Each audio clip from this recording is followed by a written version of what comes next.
Hello everyone, my name is Rauful Azam. Welcome to the next tutorial. So today we are going to discuss week 6 assignments. In this particular week assignments, we need to complete linear regression cost function.m, learning curve.m, polynomial feature.m and the validation curve.m. So coming to the first one, which is linear regression cost function.m.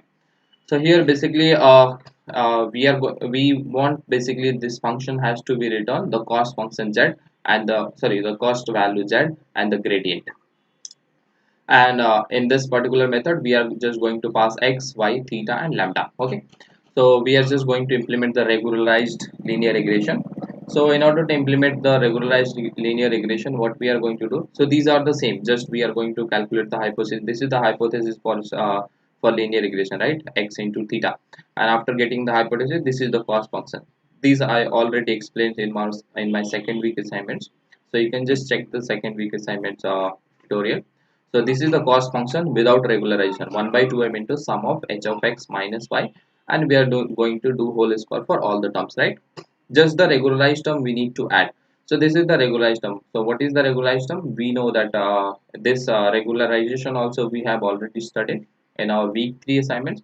You can check that. That was for logistic regression. So in logistic regression, how we have used the regularized term, in the same way we need to use regularized term in linear regression also. So that regularized term is just lambda by 2m and sum of theta, and we are not going to regularize obviously the theta 1. We need to regularize from theta, sorry, we are not going to regularize theta 0. We need to regularize from theta 1.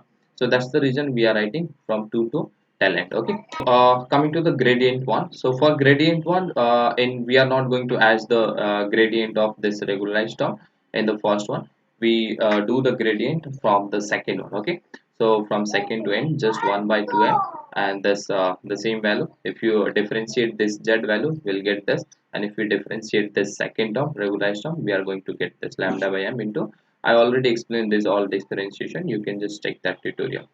So this is about linear regression cost functions. Now coming to the learning curve. Okay, so in learning curve, basically what we want, we want to return error, like what is the error in training and what is the error in validation. So for that, what we are passing the x, we are passing the y, and we are also passing validation of x validation, y validation, and we are also passing the lambda value. So these are the values which we are passing. So what we are going to do here, we start will implement a for loop. So for I is equal to 1 to m. So 1 to m means we are going to iterate from all the training examples. Suppose if it has 5,000 training example, we'll go through all the 5,000 training example. And here we are just taking the xtrain. Xtrain is nothing but here just a part of some I, like just we are taking from 1 to I. Each time it will change. Suppose for first one, like when I is equal to 1, so that time x train will be just the first column, first training example. So each time the x train and y train will change. Okay, and then what we are just calling the train learning regression, and we are passing x train, y train and lambda. So what this train linear regression will do, so if you go here, what it is doing, see, this train linear regression is nothing but it is going to return the minimum value of theta at which this cost function will reach to the global minimum, like at which the we are just minimize the cost function, at which the cost function will be minimum. At that point we are just going to return the theta. So this method will return by using fmin cg, we are just going to minimize the cost function, and that will return the theta. So that theta we are using here. Then after getting the theta, what we are doing, we are just going to calculate the error in training. So to calculate the error in training, just will pass the will call the linear regression cost function, and we are going to pass the x trend, y trend and theta, and this value we are going to pass as a 0. Okay, this is nothing but regularization. If you see this here, we are also passing this lambda value, right? Regularized term lambda, but while calculating the error, so obviously we are not going to pass this lambda values. The lambda, why we are not passing the lambda value here? Because we use lambda value generally for the purpose of reduce the overfitting, right? So it will indirectly, what it will do, it will reduce the features. So while training only we need lambda value, but when we are calculating the error, already the features has been removed, so we no need to again pass the regularized term and calculate the error over the regularized cost function. So just we are going to pass the lambda value as a 0, because we don't want to regularize once again.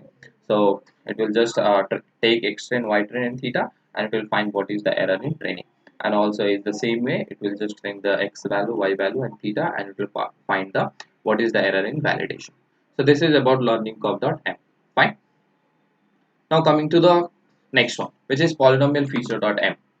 So in polynomial feature.m, what we basically want, if I can tell you, suppose you have a feature theta 1 and theta 2, sorry, let it be x1, x2, x3, x4, right? So these are the features, suppose. So we can represent this hypothesis as a x1 theta 1, x2 theta 2, x3 theta 3.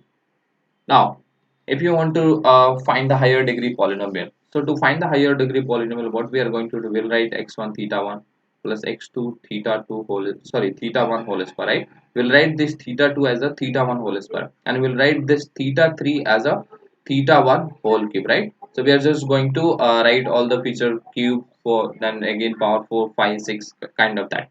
So this is the polynomial hypothesis, right?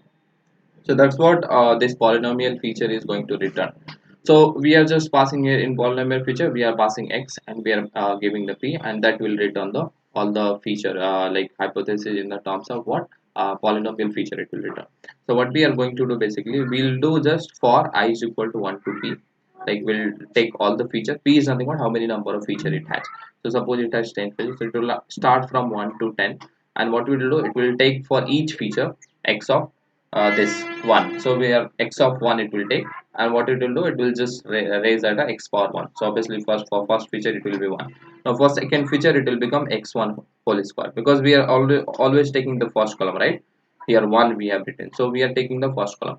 For third one it will write x1 whole cube, then again for fourth one x1 power 4, kind of that. So the same, this for loop can be written like this also, that x polynomial of taking all the feature, sorry, all the example from 1 to p, and this will work same as this for loop, okay? And that will return again the our polynomial, all the features in the terms of polynomial power of first feature, or you can say this will return the all the feature uh, to the power of first feature, okay? Now coming to the validation curve.m. So in validation curve.m, what we are going to check, we are just going to pass the different values of lambda, and we basically want to find what is the like this lambda vac, and what is the error in train, and what is the error in validation. So these all values we are, so lambda vac is nothing but this is the values which we are going to pass. So this is basically the least of lambda values. So we are just going to pass all the values of lambda on which we want to like check on which value of lambda it is giving a less error in training or less error in validation, okay? So we are just going to pass x, y, x validation, y validation.